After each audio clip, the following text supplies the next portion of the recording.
হ্যাঁ বিজেপিয়ে 9টা সিট দিম বুলি কৈছে খবৰ লওক হয়নে নহয় হিমন্ত বিশ্ব শৰ্মাই স্পষ্টকৈ কৈছে যে 9টাতকৈ ক'ত বেছি সিট আছে এজিপি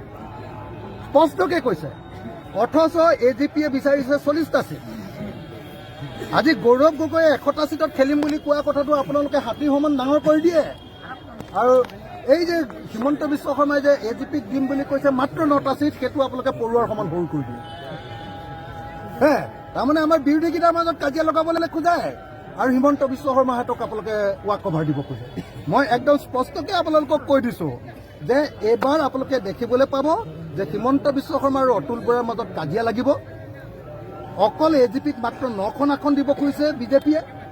আৰু এজিপিয়ে কোনো পধ্যে নামানে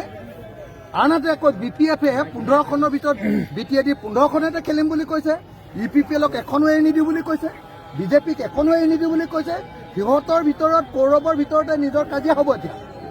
আমি পাণ্ডৱে চাইহে আছোঁ আমি পাণ্ডৱে চাই ৰৈ আছোঁ কৌৰৱৰ ভিতৰত কাজিয়া লাগোতেই হৰ এৰিমেই আৰু এইবাৰ আপোনালোকে নিশ্চিন্ত হৈ থাকিব এইবাৰ বিজেপিক হৰুৱাম এইবাৰ বিজেপি মিত্ৰজোঁটক হৰুৱাম আৰু এইবাৰ আকৌ সুশাসন প্ৰতিষ্ঠা কৰিম ভয়মুক্ত অসম প্ৰতিষ্ঠা কৰিম আকৌ অসমত ডেভেলপমেণ্টৰ অসম প্ৰতিষ্ঠা কৰিম হিন্দু মুছলমানৰ ৰাজনীতি বাদ দি উন্নয়নৰ ৰাজনীতিত আকৌ আগবাঢ়ি যাম